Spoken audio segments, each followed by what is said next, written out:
Hello students. तो पिछले class में हम लोग बात कर रहे थे कंडक्टर पर। कंडक्टर को हम लोग स्टार्ट किए थे और कंडक्टर के बारे में हम लोग एक चीज कंक्लूड ये किए थे कि कोई भी कंडक्टर है, ठीक है, अंडर इलेक्ट्रोस्टैटिक कंडीशन इसके अंदर इलेक्ट्रिक फील्ड जीरो हो जाएगा। Net electric field inside a conductor is always zero under electrostatic condition. तुम बाहर कोई भी चार्ज रखो, है ना, कोई भी चार्ज या कोई भी फील्ड जो आएगा चार्ज की वजह से ही आएगा, तो उसका जो भी फील्ड रहेगा अंदर फ्री चार्ज जो है वो उस इलेक्ट्रिक फील्ड के ऑपोजिट डायरेक्शन में दौड़ेगा, मतलब चार्ज इंड्यूस होगा यहाँ पर। इस तरह से इलेक्ट्रिक फील्ड है एक्सटर्नल, तो इलेक्ट्रॉन दौड़ के यहाँ इकट्ठा होने लगेगा, नेगेटिव पॉजिटिव इधर आने लगेगा और एक ऑपोजिट डायरेक्शन में इलेक्ट्रिक फील्ड जनरेट होगा। हर पॉइंट पर कंडक्टर का शेप कैसा भी हो, कंडक्टर के हर पॉइंट पर इंड्यूस्ड इलेक्ट्रिक फील्ड जो है वो एक्सटर्नल इलेक्ट्रिक फील्ड को कैंसिल करके नेट इलेक्ट्रिक फील्ड को जीरो कर देगा। और जब तक अगर कहीं पर जीरो नहीं हुआ, मतलब अभी भी वहां पे चार्जेस का मूवमेंट चल रहा है और वो तब तक चल रहा है जब तक कि इंड्यूस्ड इलेक्ट्रिक फील्ड को इतना स्ट्रॉन्ग नहीं कर दे कि उस पॉइंट पर इलेक्ट्रिक फील्ड का वैल्यू, नेट इलेक्ट्रिक फील्ड का वैल्यू जीरो हो जाए। बात क्लियर है? तो अब यहां से अपने पास एक प्रॉपर्टी आ गया, क्या? नेट इलेक्ट्रिक फील्ड या इलेक्ट्रिक फील्ड भी खाली बोल सकते हैं, electric field inside a conductor under electrostatic condition is always zero. अब इससे कंडक्टर का कई प्रॉपर्टी निकल के आता है। कैसे? देखो, अब हम लोग इस बात को मानकर चल रहे हैं कि अंदर इलेक्ट्रिक फील्ड जीरो है। अगर इलेक्ट्रिक फील्ड जीरो है इसका मतलब ये हुआ कि पोटेंशियल जो है वो कांस्टेंट हो जाएगा। अगर इलेक्ट्रिक फील्ड एक पूरे रीजन में जीरो है तो उस पूरे रीजन का पोटेंशियल कांस्टेंट। तो हम लोग बोल सकते हैं एक पॉइंट कि conductor is an equi potential body. ये एक प्रॉपर्टी निकल गया, conductor is an equi potential body. मतलब सरफेस इक्वी पोटेंशियल नहीं, पूरा का पूरा बॉडी इक्वी पोटेंशियल है। दूसरा बात, अगर ये पूरा इसका वॉल्यूम इक्वी पोटेंशियल हो गया तो वॉल्यूम इक्वी पोटेंशियल है तो इसका सरफेस भी इक्वी पोटेंशियल है। और अगर सरफेस इक्वी पोटेंशियल है ना, हर पॉइंट का पोटेंशियल सेम है, तो यहां भी हर पॉइंट का पोटेंशियल सेम है। अंदर इलेक्ट्रिक फील्ड तो जीरो है लेकिन बाहर तो इलेक्ट्रिक फील्ड है और बाहर जो भी इलेक्ट्रिक फील्ड होगा जस्ट बाहर देखेंगे तो वो सरफेस के परपेंडिकुलर होगा। आगे जाकर कर्व हो सकता है, कैसे भी हो सकता है, लेकिन just outside the conductor field जो रहेगा वो परपेंडिकुलर टू द सरफेस रहेगा, क्योंकि ये जो सरफेस है कंडक्टर का ये इक्वी पोटेंशियल सरफेस है। बात समझ में आ रहा है? जो कंडक्टर का सरफेस है वो सरफेस एक इक्वी पोटेंशियल सरफेस है। तो कंडक्टर के सरफेस पर जो भी इलेक्ट्रिक फील्ड रहेगा वो परपेंडिकुलर टू द सरफेस रहने वाला है।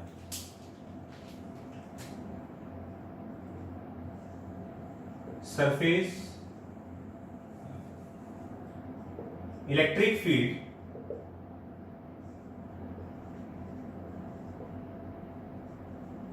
at the surface of a conductor is always perpendicular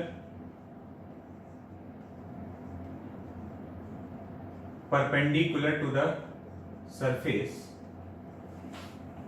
because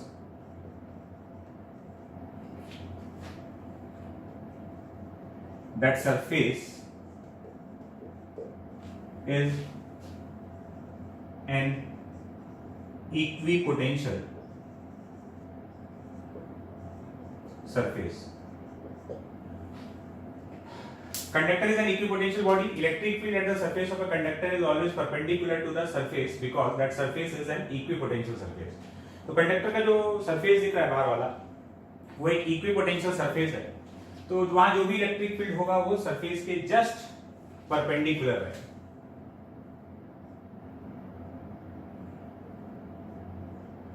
आगे जाने के बाद कुछ भी जो भी इसका डायरेक्शन रहे, एट द सरफेस तो वो परपेंडिकुलर रहने वाला है।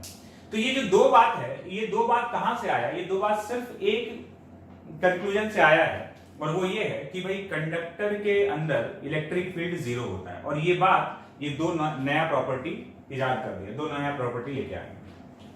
ठीक है, एक क्वेश्चन देखते हैं।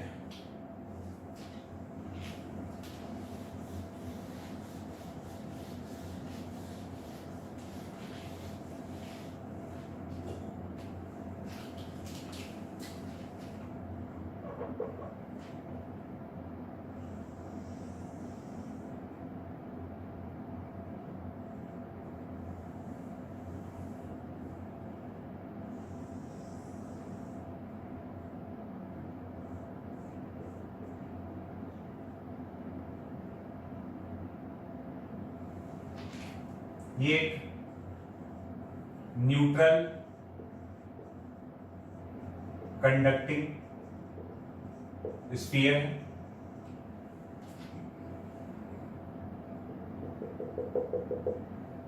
इससे r डिस्टेंस पर यहां पर एक चार्ज रखा हुआ है q। न्यूट्रल कंडक्टिंग स्फीयर से r डिस्टेंस पर q चार्ज रख दिया गया है। और अब इससे हम लोग से कुछ सवाल पूछने वाला है। ठीक है, तो एक एक करके हम लोग क्वेश्चन देखते जाएंगे, और जो भी उस क्वेश्चन का सॉल्यूशन होगा वो एक एक करके करते जाएंगे। तो इसका क्वेश्चन नंबर 1। अच्छा, इसमें कुछ पॉइंट्स दिखाया गया है। जैसे ये हो गया स्फीयर का सेंटर, यहां पर एक पॉइंट ए है जस्ट इनसाइड द सरफेस। ये पॉइंट ए सरफेस के जस्ट अंदर है। यहां पर रेडियस r है स्फीयर का। Question number 1, find electric field at point C। Centre पर इलेक्ट्रिक फील्ड बताना है।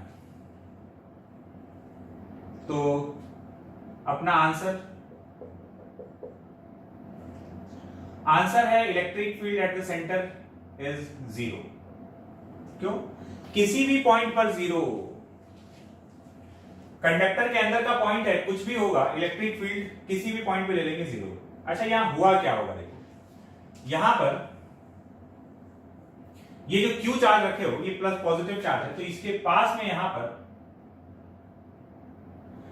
ये पॉजिटिव चार्ज अपनी तरफ खींचेगा, तो इलेक्ट्रॉन्स को अपनी तरफ खींचेगा, तो फ्री इलेक्ट्रॉन्स इधर आ गया, तो इधर चार्ज इंड्यूस हुआ माइनस Q इन, तो इधर नेगेटिव चार्ज आ गया, तो इस तरफ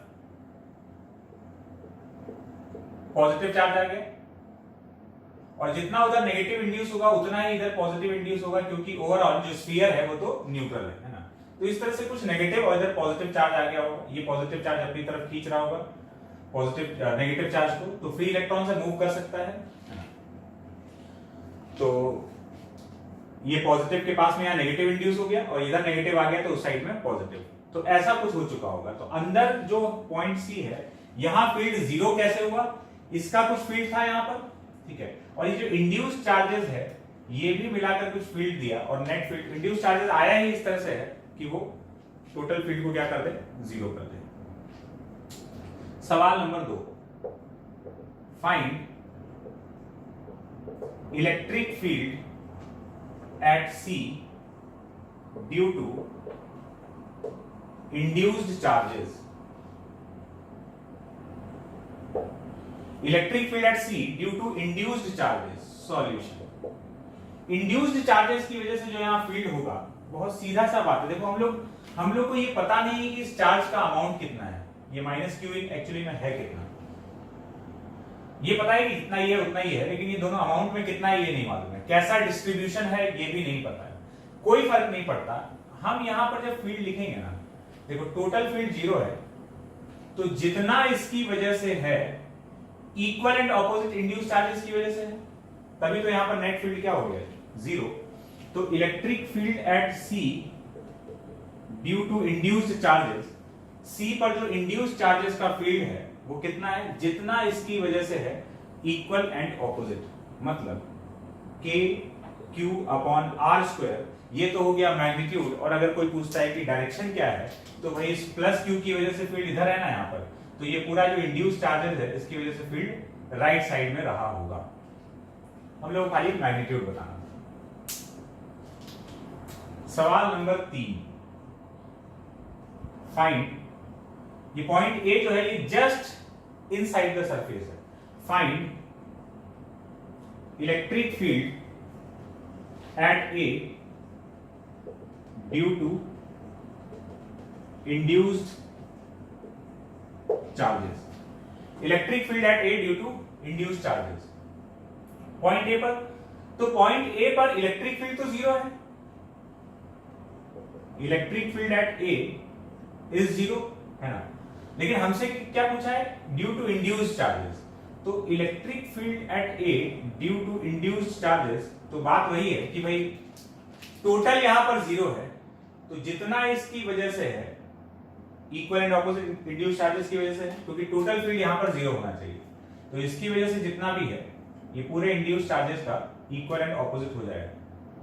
तो कितना, इसकी वजह से यहां कितना होगा, तो ये वाला जो डिस्टेंस है ये हो जाएगा under root of R square plus R square, तो K Q upon R square plus R square, इतना फील्ड इंड्यूस्ड चार्जेस की वजह से यहां पर है, तभी नेट फील्ड जीरो होगा।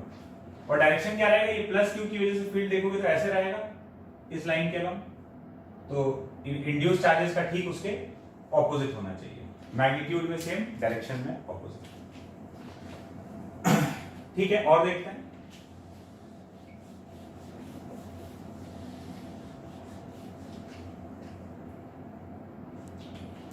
Question number 4,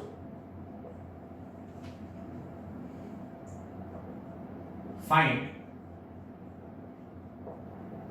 potential at C. C point का मतलब सेंटर का पोटेंशियल बताना है। सॉल्यूशन, सेंटर का पोटेंशियल, तो potential at center due to Q plus potential at center due to induced charges. किसी भी जगह का पोटेंशियल लिखना है तो सारे चार्जेस की वजह से लिखेंगे, एक तो क्यू की वजह से और दूसरा इंड्यूस्ड चार्जेस की वजह से।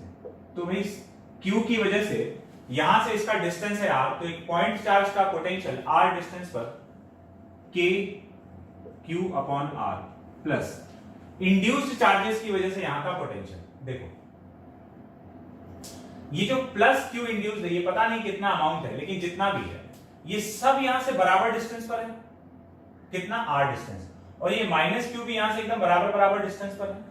तो अगर हम इंड्यूस्ड चार्जेस की वजह से पोटेंशियल लिख रहे होंगे तो पॉजिटिव चार्ज की वजह से लिखेंगे K Q in upon R plus K minus negative charge का K minus Q in upon R. तो ये इंड्यूस्ड चार्जेस की वजह से पोटेंशियल तो हो गया जीरो, तो सेंटर का potential K Q upon are. सवाल number 5,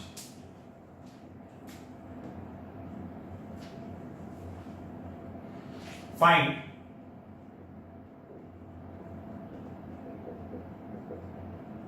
potential at A. Point A का पोटेंशियल बताना है, ठीक है। पॉइंट ए का पोटेंशियल बताना है तो एक चीज समझो कि फिर से वही काम करोगे कि Q का पोटेंशियल, Q का पोटेंशियल तो यहां लिख दोगे क्योंकि ये डिस्टेंस तुमको पता है under root of R square plus R square. लेकिन इस बार इंड्यूस्ड चार्जेस का पोटेंशियल यहां नहीं लिख पाओगे। क्यों नहीं लिख पाओगे? क्योंकि पॉइंट ए का यहां से जैसे सेंटर पे तो क्या हुआ, तो सेंटर बहुत सिमेट्रिक पॉइंट था, तो सबका डिस्टेंस बराबर था, तो सीधा के क्यू इन बाई आर लिख दिए थे, और उधर minus K Q in by okay K Q in by R plus का minus K Q in by R negative का, और ये एकदम इक्वल ऑपोजिट था, कैंसिल हो गया। लेकिन यहां पर क्या चक्कर है, एक तो ये सारा डिस्टेंस बराबर नहीं है, तो पॉइंट ए पर पॉजिटिव चार्ज की वजह से और नेगेटिव चार्ज की वजह से क्या लिखना है नहीं लिख पाएंगे। सेंटर सिमेट्रिक पॉइंट था, लिख भी पाएंगे। बात क्लियर हो रहा है? एक तो यहाँ कैसा डिस्ट्रीब्यूशन है नहीं पता, ये डिस्टेंस कैसा कैसा है, सबसे अलग डिस्टेंस है। तो इस तरीके से अगर हम लोग जा रहे हैं तो फंस जाएंगे। लेकिन हमको कंडक्टर का एक प्रॉपर्टी याद आया और चुटकी बजाते ही अपना काम हो गया। क्या याद आया? कि conductor is an equipotential body. Conductor is an, solution लिख रहे हैं, conductor is an equipotential body. और इक्विपोटेंशियल बॉडी है, इसका मतलब हर पॉइंट का पोटेंशियल सेम है। तो तुमको अगर कंडक्टर के किसी भी एक पॉइंट का पोटेंशियल पता चल गया, मतलब तुमको कंडक्टर के हर पॉइंट का पोटेंशियल मालूम है। तो तुमको एक पॉइंट का पोटेंशियल तो पता ही है। तो potential at A is equals to potential at C is equals to K Q by R. In fact किसी भी कंडक्टर के किसी भी रैंडम पॉइंट का हम पोटेंशियल पूछ लेंगे के क्यू बाई आर, क्योंकि एक पॉइंट का अगर पोटेंशियल पता है तो कंडक्टर के हर पॉइंट का पोटेंशियल वही है। कंडक्टर एक इक्विपोटेंशियल बॉडी होता है। तो बस तुरंत आ गया आंसर। ठीक है, सवाल number 6, find potential at A due to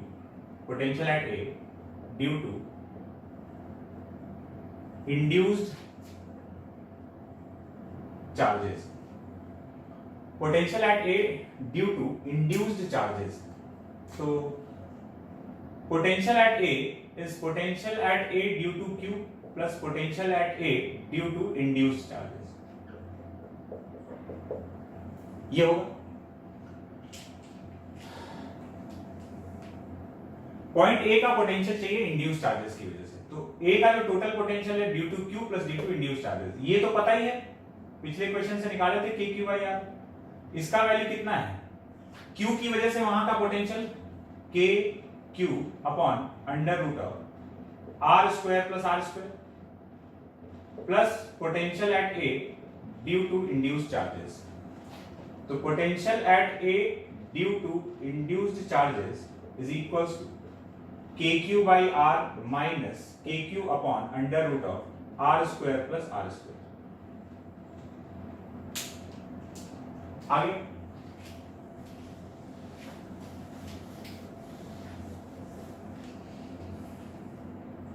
बात क्लियर है ना? कंडक्टर की क्वेश्चन में, कंडक्टर से रिलेटेड जो अभी हम लोग क्वेश्चन किए और आगे जो भी क्वेश्चंस आएगा उसमें कैलकुलेशन बहुत ज्यादा नहीं है, लॉजिक खाली बहुत ज्यादा काम करने वाला है। कंडक्टर से रिलेटेड जब भी क्वेश्चन पूछेगा तो लॉजिक है ना, और कंडक्टर का प्रॉपर्टीज को यूज करते हुए वो लॉजिक लगने वाला है। तो ये आ गया पॉइंट ए का potential due to induced charges. अब सोचो इस क्वेश्चन को टफ कैसे बनाया जा सकता है। तुमसे अगर सीधा ये पूछता ना, कुछ नहीं, ये क्वेश्चन है 1 2 3 4 5 6 कुछ नहीं, तुमसे सीधा पूछता कि बताओ पॉइंट ए का पोटेंशियल, समझना क्या होने वाला है। हम तुमसे पूछे कि पॉइंट ए का पोटेंशियल बताओ ड्यू टू इंड्यूस्ड चार्जेस। इस पूरे डायग्राम को लेकर सिर्फ एक क्वेश्चन पूछा गया, ये वाला, find potential at A due to induced charges. तो अब क्वेश्चन 3-4 स्टेप का हो गया। क्यों? इसको फाइंड करने के लिए तुमको 4 5 6 को करने के लिए तो 4 5 करना ही पड़ेगा। मतलब तुमसे खाली ये वाला क्वेश्चन पूछा ना, तो फिर तुम ये सोचते कि अच्छा potential at A due to Q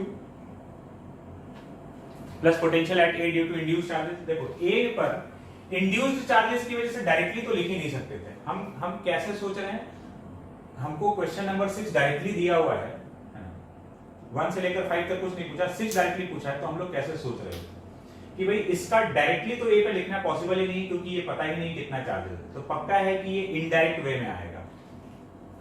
तो potential at A is equal to potential at A due to Q plus potential at A due to induced charges. इसको पता करना है तो ये दोनों मालूम होना चाहिए। अच्छा, ये तो डायरेक्टली पता चल जाएगा कि इसकी वजह से यहाँ का पोटेंशियल क्या है, और ए का पोटेंशियल हमको मालूम होना चाहिए। अब ए का पोटेंशियल कैसे मालूम होगा? तो ए का पोटेंशियल वही है जो कंडक्टर के किसी भी और पॉइंट का पोटेंशियल है। तो क्या कोई ऐसा कन्वीनियंट पॉइंट है कंडक्टर में जिसका पोटेंशियल हम लिख पाएंगे टोटल? तो फिर हम लोग को सोचना पड़ता है कि अच्छा वो सेंटर हो सकता है।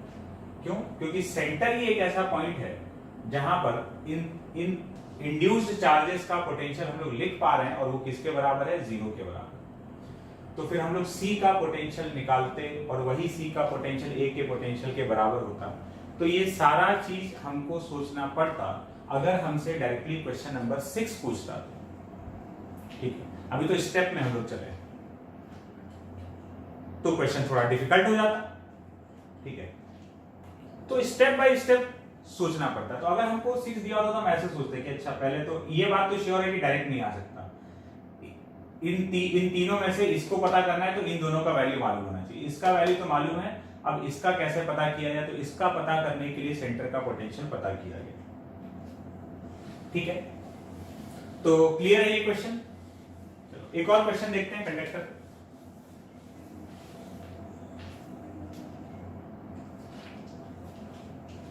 एक कंडक्टर है,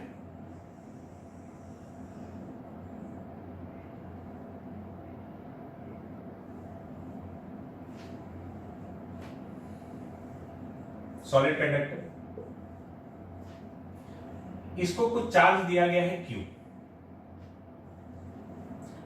बाहर एक पॉइंट चार्ज रखा गया है capital Q। Suppose this point is A, जहां पर ये कैपिटल Q रखा गया है इस पॉइंट को हम बोल रहे हैं A। कंडक्टर के अंदर एक पॉइंट है B और बाहर स्पेस में एक पॉइंट है C। क्वेश्चन में क्या गिवन है,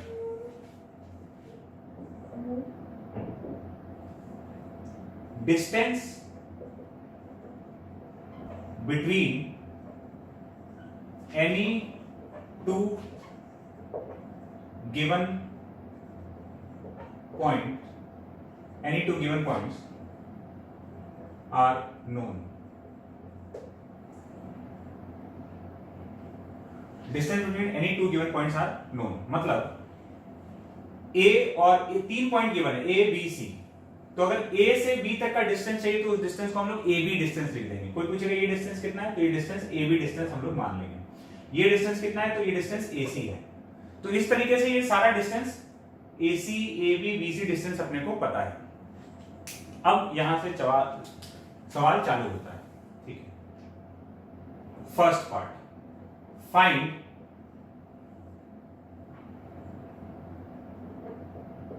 इलेक्ट्रिक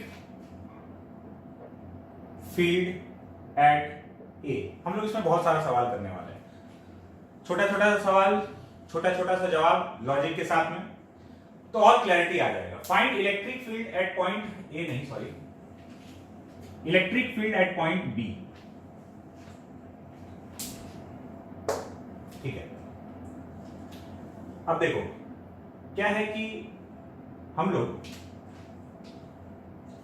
यहां पर एक चार्ज रखे Q। ठीक है, कंडक्टर को कुछ चार्ज दिए तो अल्टीमेटली क्या करेगा कि इस चार्ज को कुछ डिस्ट्रीब्यूट कर रखा होगा, है ना, अपने सरफेस पर कुछ फैलाया हुआ होगा। तुम कैसे चार्ज दिए हो, तुम मान लो चार्ज को स्प्रेड कर दिया अपने हिसाब से, तो तुम अपने हिसाब से स्प्रेड कर दिए तो वो नहीं चलेगा। कंडक्टर अपने हिसाब से चार्ज को सरफेस पे डिस्ट्रीब्यूट करने वाला है। क्यों? अल्टीमेटली उसका एम ये है कि अंदर हर पॉइंट पे इलेक्ट्रिक फील्ड क्या होना चाहिए, 0 होना चाहिए। तो ये वाला चार्ज और ये जो सरफेस पे स्प्रेड हुआ है तो इंड्यूस होकर ये इस तरह से फैला हुआ होगा सो दैट अंदर किसी भी पॉइंट पे इलेक्ट्रिक फील्ड क्या होना चाहिए, 0 होना चाहिए। अच्छा, अगर ये चार्ज नहीं होता, एक और बात समझना, अगर ये चार्ज नहीं होता तो फिर ये Q जिस तरीके से फैला होता वो डिस्ट्रीब्यूशन अलग होता। क्यों? समझना बात को। मान लो ये नहीं है, तब भी तो अंदर हर पॉइंट पे इलेक्ट्रिक फील्ड क्या होना चाहिए, 0 होना चाहिए। तो तुम Q चार्ज उसको कहीं भी दे दो, कंडक्टर के पास फ्री इलेक्ट्रॉन्स है तो वो अपने चार्ज को, अपने ऊपर गिवन नेट चार्ज को इस तरह से स्प्रेड करेगा कि अंदर हर पॉइंट पे इलेक्ट्रिक फील्ड 0 होगी। ठीक है, समझना बात। तो ये इस चार्ज को इस तरह से फैला लिया कुछ सो दैट इस टाइप का डिस्ट्रीब्यूशन हुआ कि अंदर हर पॉइंट पर इलेक्ट्रिक फील्ड कैंसिल होकर 0 आ जाए। बात क्लियर है? अब तुम ये वाला चार्ज रख दिए, ये चार्ज रख दिए, तो इसकी वजह से इलेक्ट्रिक फील्ड 0 हो जा रहा था किसी पॉइंट पर, लेकिन इसका इलेक्ट्रिक फील्ड तो आ जाएगा। तो अब नेट इलेक्ट्रिक फील्ड आने लगा तो फिर क्या करेगा, फिर ये डिस्ट्रीब्यूशन चेंज करेगा और एक नए टाइप का डिस्ट्रीब्यूशन लाएगा सो दैट ये और ये मिलकर इलेक्ट्रिक फील्ड यहाँ जीरो कर रहा होगा। ठीक है, तो एक नए टाइप का डिस्ट्रीब्यूशन आ गया। फिर तुम क्या है कि तुम यहाँ एक और चार्ज रख दिया क्यू डैश, फिर से एक नया डिस्ट्रीब्यूशन आ जाएगा। क्यों? क्योंकि अब इसको इसको और इसको मिलकर अंदर हर पॉइंट पे इलेक्ट्रिक फील्ड जीरो करना है। तो इन दोनों का फील्ड कुछ रहेगा, उसको देखते हुए अपने आप को डिस्ट्रीब्यूट करेगा कि हमको इस तरह से फैलाना है कि अंदर हर पॉइंट पे इलेक्ट्रिक फील्ड क्या हो जाए, जीरो हो जाए। अल्टीमेटली एम क्या है कि अंदर कंडक्टर के अंदर हर पॉइंट पर इलेक्ट्रिक फील्ड को जीरो होना है। अकॉर्डिंगली डिस्ट्रीब्यूशन हो रहा है। तो ये दोनों नहीं था तो एक अलग टाइप का डिस्ट्रीब्यूशन था, वो अकेला इस तरह से फैला कि अंदर हर पॉइंट पे फील्ड जीरो कर रहा है। फिर तुम ये रख दिए तो अब ये दोनों को मिलके जीरो करना है, क्योंकि अंदर तो फील्ड जीरो होना है कंडक्टर के अंदर, ये तो श्योर है। तो एक नए टाइप का डिस्ट्रीब्यूशन, इसको ला दिए तो एक नए टाइप का डिस्ट्रीब्यूशन, और कोई चार्ज रख दोगे फिर से एक नया डिस्ट्रीब्यूशन, है ना। क्यों? कंडक्टर के पास ये फैसिलिटी है, उसके पास फ्री चार्ज है तो वो उसके ऊपर दिए हुए चार्ज को इधर उधर कर सकता है, वो इस तरह से फैलाएगा सो दैट अंदर हर पॉइंट पे फील्ड जीरो हो जाए। ठीक है, बात क्लियर है?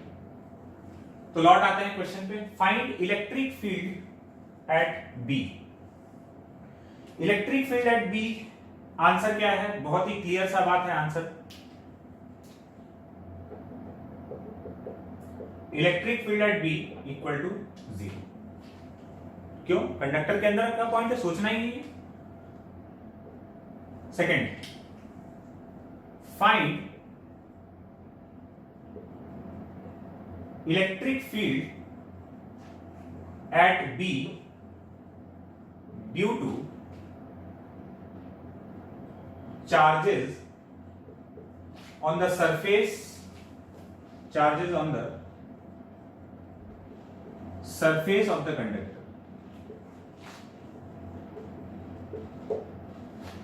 कंडक्टर के सरफेस पे जो चार्जेस है उसकी वजह से पॉइंट बी पर इलेक्ट्रिक फील्ड कितना होगा। तो भाई पॉइंट बी पर इलेक्ट्रिक फील्ड जो है वो टोटल जीरो है। तो टोटल कैसे जीरो? इसका और इसका जो सरफेस का मिलाकर टोटल जीरो है। अच्छा, अभी सरफेस पर जो चार्ज है टोटल क्यू, ये किस तरीके से फैला हुआ है डिस्ट्रीब्यूशन तो हम लोग को पता ही नहीं है, जरूरी भी नहीं है, हमको नहीं चाहिए। क्यों? हमको पता है कि बी पर अगर नेट फील्ड जीरो है तो इसका फील्ड तो हम लिख सकते हैं ना, क्यू कितना दे रहा है। तो क्यू कितना दे रहा है? के क्यू अपॉन ए बी का square.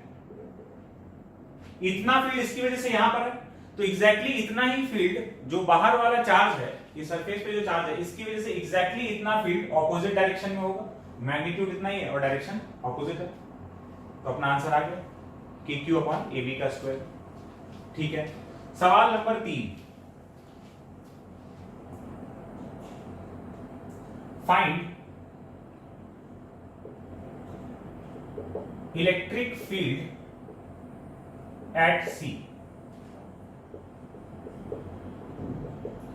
Electric field at C, ये रहा पॉइंट सी। जो पॉइंट सी है ये कंडक्टर से बाहर वाला पॉइंट है। ठीक है, अब सी पॉइंट पर इलेक्ट्रिक फील्ड पूछ रहा है तो हम लोग का आंसर होने वाला है can not be determined. Can not be determined. C point पर इलेक्ट्रिक फील्ड नहीं फाइंड कर सकते हैं। क्यों नहीं कर सकते हैं? देखो, अब क्या है कि सी पॉइंट कंडक्टर के बाहर वाला पॉइंट है, तो यहां फील्ड जीरो होने वाला कोई फंडा है ही नहीं। अब कंडक्टर के अंदर फील्ड जीरो होता है, बाहर वाला पॉइंट ही है। सी पॉइंट पे इसलिए नहीं लिख सकते क्योंकि देखो इसका, इस कैपिटल क्यू का तो फील्ड यहां लिख दोगे, डिस्टेंस भी मालूम है, पॉइंट चार्ज है। लेकिन ये वाला जो चार्ज है, ये क्यू चार्ज किस तरीके से फैला हुआ है ना, क्या डिस्ट्रीब्यूशन है, तो रैंडम टाइप का कुछ डिस्ट्रीब्यूशन है। तो इस चार्ज की वजह से पॉइंट सी पर हम लोग इलेक्ट्रिक फील्ड लिख ही नहीं सकते, क्योंकि कितना कितना चार्ज कहां डिस्ट्रीब्यूटेड है नहीं पता है। तो इस स्मॉल क्यू का चार्ज यहां लिखना पॉसिबल नहीं है। तो यहां जो भी नेट फील्ड होगा इसकी वजह से प्लस इसकी वजह से मिलाकर होगा, तो इसका हम नहीं लिख सकते। तो नेट इलेक्ट्रिक फील्ड सी पर नहीं बताया जा सकता, कैन नॉट बी डिटरमाइंड। सवाल number 4, find electric field at C due to charges on the surface of the conductor.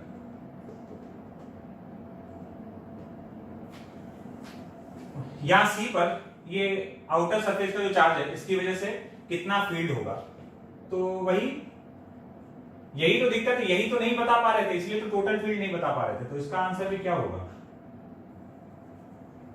Cannot not be determined, CBD. CBD मतलब कैन नॉट बी डिटरमाइंड। इसका भी answer हम लोग नहीं बता सकते हैं। देखो इस Q का फील्ड, जो Q है, सेकेंड पार्ट में हम लोग पॉइंट B पर इस आउटर सरफेस के चार्ज का फील्ड यहां बता दिए थे। इसका फील्ड हमेशा हम इनडायरेक्टली बता पाएंगे, है ना, इनडायरेक्ट वे में, क्योंकि ये चार्ज तो कुछ भी रैंडम डिस्ट्रीब्यूशन में है। पॉइंट बी पर क्या हुआ था, इसका और इसका, इन दोनों का मिलाकर यहां 0 हुआ था, तो हम लोग बोले कि जितना इसके द्वारा है उतना ही इसके द्वारा होगा, तब हम लोग इसका फील्ड यहां बता पाए। तो कंडक्टर के अंदर वाले पॉइंट पर तो एक कंस्ट्रेंट हमको मिल गया, एक मजबूरी टाइप का था कि वहां फील्ड 0 होना है, तो हम लोग इनडायरेक्ट वे में इसका फील्ड बता दिए। लेकिन बाहर इस पॉइंट पर तो ऐसा कोई मजबूरी है ही नहीं, यहां तो फील्ड ऐसा नहीं कि इन दोनों का कैंसिल होकर 0 होना है। जब ऐसा नहीं है और इस चार्ज के डिस्ट्रीब्यूशन के बारे में कुछ पता ही नहीं है, तो हम लोग उसका फील्ड यहां पर नहीं बता सकते। तो ये अपना 3 और 4 का आंसर हो गया। बात क्लियर है? हटाते हैं इसको और फर्दर और प्रॉपर्टीज का बात करते हैं कंडक्टर के लिए।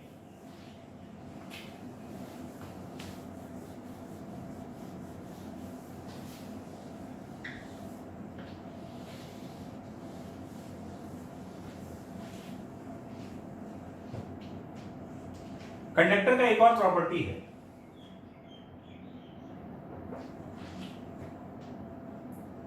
Net charge given to a conductor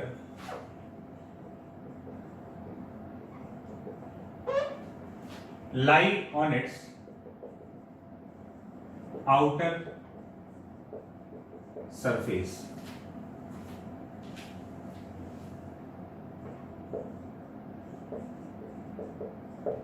net charge given to conductor lie on its outer surface. Conductor को जो भी चार्ज देंगे वो उसके आउटर सरफेस पर स्प्रेड होगा। मतलब इसको ऐसे भी बोला जा सकता है, net charge given to conductor lie on its outer surface. इस बात का कंक्लूजन ये भी है कि conductor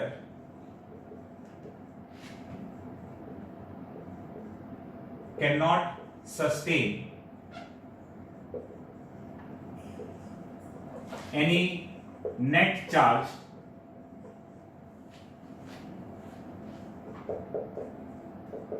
within its volume। Conductor के वॉल्यूम में कोई भी चार्ज नहीं रह सकता, नेट चार्ज। जो भी चार्ज दोगे वो कंडक्टर के आउटर सरफेस पर चला जाएगा, ठीक है। इसलिए अभी जो हम लोग इसके पहले वाले क्वेश्चन में जो चार्ज दिए थे वो सरफेस पर ही ले रहे थे। कैसे, पहले इस बात को प्रूव करते हैं। देखो सपोज एक कंडक्टर है, किसी भी आर्बिट शेप का कंडक्टर हम लोग कंसीडर कर लें। ये कंडक्टर है, ठीक है। इसको तुम कुछ चार्ज इंजेक्ट कर दिए, तुम जबरदस्ती चार्ज खेल दिए अंदर वॉल्यूम में। तुम नहीं मानेंगे, तुम बोले नहीं हम तो वॉल्यूम में चार्ज देंगे और देखना वॉल्यूम में रह जाएगा। तो हम बोल रहे हैं कि नहीं रहेगा। तुम इसको चार्ज दिए Q, चार्ज दिए Q, और ये पूरा चार्ज, ये सेमी कंडक्टर है वो, है ना, रैंडम शेप का बनाया है, ये वही वाला कंडक्टर है, आइडेंटिकल। तो इसको Q चार्ज दिए और Q चार्ज देने के बाद पूरा का पूरा चार्ज इसके सरफेस पर आ चुका है, वॉल्यूम में कोई भी चार्ज नहीं है। कैसे, हम लोग ये बात देखने वाले हैं, प्रूव करते हैं इसको। देखो अगर हम इसको Q चार्ज अंदर दिए, अल्टीमेटली वो इसके पास फ्री इलेक्ट्रॉन्स है, पूरा फ्री इलेक्ट्रॉन्स का आर्मी है इसके पास। फाइनली ये वो चार्ज को इस तरह से स्प्रेड किया, चाहे वॉल्यूम में स्प्रेड किया चाहे सरफेस पे, कहीं भी स्प्रेड किया, सो दैट उसको नेट इलेक्ट्रिक फील्ड क्या कर लेना है अंदर, हर पॉइंट पे 0, है ना। तो वो तुम वॉल्यूम में चार्ज दिए, वो उसको फैलाया इस तरीके से कि उसको इलेक्ट्रिक फील्ड जीरो कर लेना है। अब अगर हम कोई छोटा सा, ये छोटा सा एक